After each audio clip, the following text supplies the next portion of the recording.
साजिश। नमस्कार, गुनहगारों की साजिशों का पर्दाफाश करती साजिश में आपका स्वागत है। आज हम आपको दिखाएंगे जरायम की काली दुनिया में कैसी कैसी साजिशें रची गई। साजिश में सबसे पहले हम आपको दिखाएंगे गुड़गांव के सेक्टर 9 की एक कोठी की खौफनाक दास्तां, जिसमें रहने वाले दंपत्ति की संदिग्ध हालत में हो गई है मौत।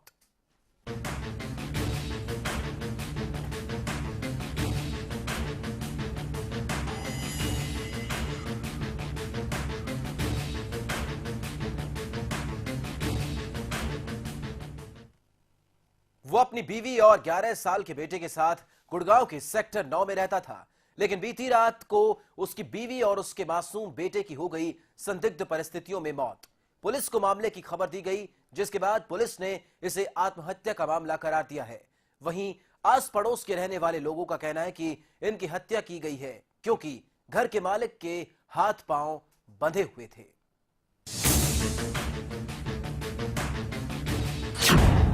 एक ही परिवार के 3 लोगों की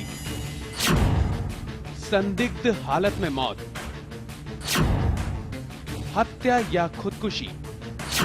गुड़गांव के सेक्टर 9 के इलाके में बनी ये है अमानत नाम की कोठी। इसी कोठी में धर्मपाल तनेजा अपनी बीवी और 11 साल के बेटे अर्पित के साथ रहते थे। धर्मपाल पेशे से एक टेक्नीशियन थे और मारुति कंपनी में काम करते थे। धर्मपाल अपनी बीवी बच्चों के साथ बहुत खुश थे, लेकिन होनी को तो कुछ और ही मंजूर था।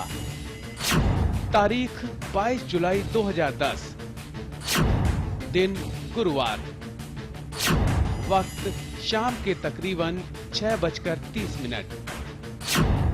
जगह गुड़गांव का सेक्टर 9। जानकारी के मुताबिक गुरुवार की शाम को धर्मपाल अपने बेटे को लेकर घर आए थे। पड़ोस में रहने वाले अरविंद कटारिया ने धर्मपाल को किसी काम के सिलसिले में फोन किया, लेकिन धर्मपाल ने फोन नहीं उठाया। अरविंद ने कई बार धर्मपाल को फोन किया, लेकिन फिर भी उन्होंने फोन नहीं उठाया।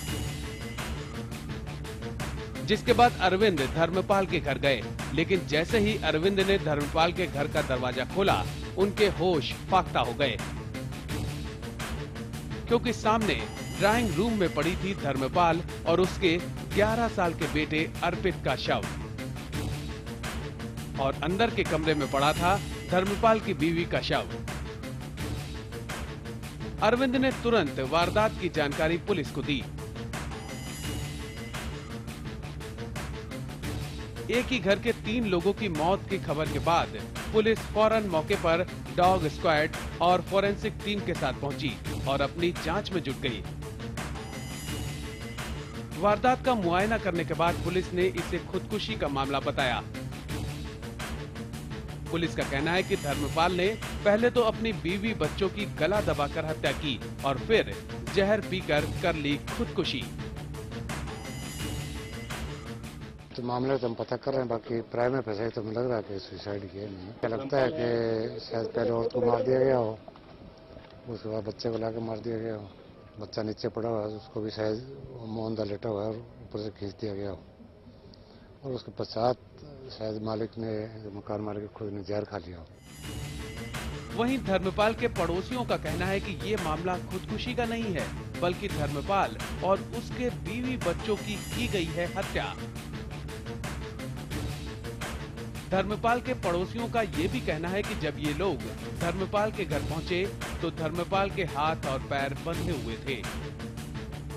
देखो जी, मिसेज ने धकाया जोर से, दरवाजा तो खुल गया, इतना दरवाजा खुल गया। आध घंटे हमने खूब आवाज दी, खटखटाया, ऊपर जाकर देखा मिसेज ने, कभी पीछे काम करती हो, टीवी चल रहा था।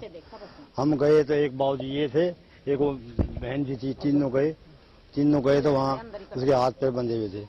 बाबूजी ने पैर खोले, मैंने हाथ खोले, भाई बेहोश पड़े, इसको आवाज दी। फिर एक तरफ पुलिस इसे खुदकुशी का मामला बता रही है, तो वहीं दूसरी तरफ पड़ोसियों ने इसे हत्या बताया है, क्योंकि धर्मपाल के हाथ और पैर बंधे हुए थे।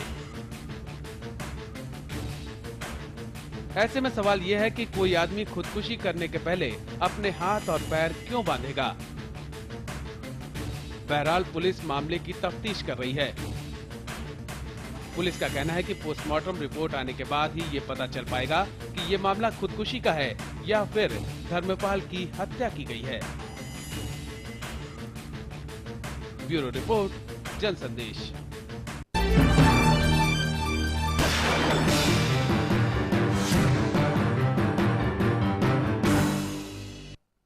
जरा सोचिए कि आपके किसी अपने को खून की जरूरत हो और आप में से किसी का भी खून मैच ना हो, तो आप क्या करेंगे? जाहिर सी बात है कि आप बाजार से खून खरीदेंगे, लेकिन जरा बच के, क्योंकि कुछ लोग कर रहे हैं चंद रुपयों के लालच में लाल खून का काला कारोबार।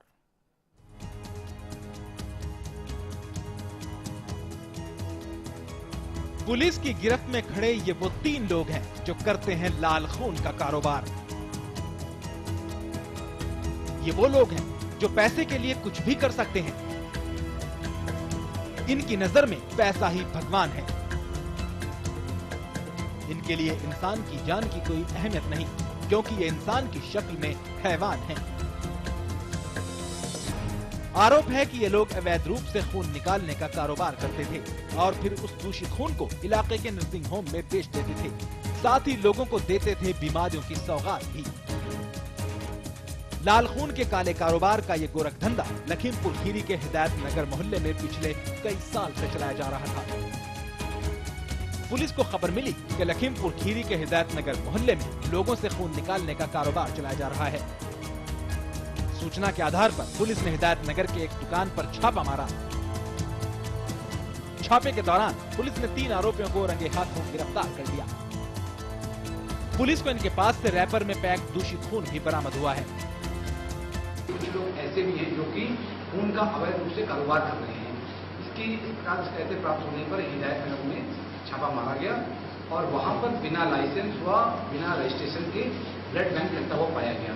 मौके पर ही 3 लोगों को सानू उर्फ फतेहुल हक पुत्र नियामुद्दीन, महबूब पुत्र रहीस खान और भारत मिश्र पुत्र अमृता मिश्र को गिरफ्तार कर लिया है। पुलिस के मुताबिक ये गिरोह रिक्शे और तांगे वालों से 100 और 200 रुपए लेकर खून निकाल लेते थे और फिर उस दूषित खून को शहर के नामी गिरामी नर्सिंग होम में सप्लाई कर देते थे। खामोशी से चलाया जा रहा मौत का ये धंधा लोगों को कई भयानक बीमारियों की सौगात दे रहा था। जानकारी के मुताबिक इस खून की ना तो कोई चेकिंग होती थी और ना ही किसी मानक का पालन किया जाता था। ब्लड की प्रॉपर स्क्रीनिंग नहीं हुई है तो बहुत सारी जानलेवा बीमारी जो है उसको हो सकती है। ब्लड बगैर स्क्रीनिंग के जो दे दिया जाता है उसमें तो हम तो दोनों को दोषी समझते हैं। पहली चीज जो है सहायता है वो उससे ज्यादा दोषी। लाल खून के इन काले कारोबारियों का रैकेट सिर्फ लखीमपुर खीरी में ही नहीं बल्कि प्रदेश के दूसरे जिलों में भी फैला हुआ है। जानकारी के मुताबिक इस गोरख धंधे में अस्पताल के कुछ कर्मचारी भी मिले हुए हैं। ये कर्मचारी सस्ते दामों में खून खरीदकर मरीजों को ऊंचे दामों पर बेच देते थे और साथ में देते थे बीमारियों की सौगात। पिछले कुछ दिनों से संज्ञान में लाया जा रहा था कि स्वास्थ्य विभाग के अभिलेखों में जितने भी nursing home, allopathic clinic, homeopathic clinic और यूनानी क्लिनिक का रजिस्ट्रेशन है, उसके सापेक्ष जनपद में बड़ी संख्या में बिना रजिस्ट्रेशन के नर्सिंग होम एवं क्लिनिक संचालित किए जा रहे हैं, जहां पर मरीजों का इलाज के नाम पर शोषण किया जा रहा है। साथ ही साथ पिछले कुछ दिनों से यह भी शिकायत प्राप्त हो रही है कि कुछ लोग ऐसे भी हैं जो कि खून का अवैध रूप से कारोबार कर रहे हैं। पुलिस के मुताबिक पकड़े गए तीनों आरोपी लखीमपुर खीरी के ही हैं। बहरहाल पुलिस इन तीनों से पूछताछ कर रही है और इस गिरोह में शामिल बाकी सदस्यों की तलाश कर रही है। हालांकि पुलिस ने इंसानियत के इन शैतानों को गिरफ्तार तो कर लिया, लेकिन सवाल यह है कि जिन लोगों को भी दूषित खून चढ़ाया गया है उनका क्या कसूर था, जिनके लिए आगे की जिंदगी नरक से भी बदतर हो गई है। जनसंदेश के लिए लखीमपुर खीरी से राजीव सिंह की रिपोर्ट।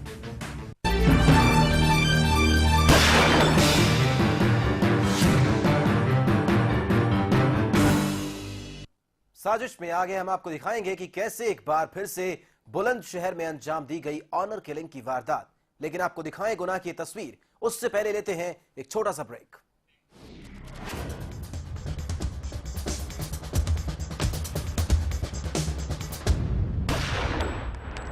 साथ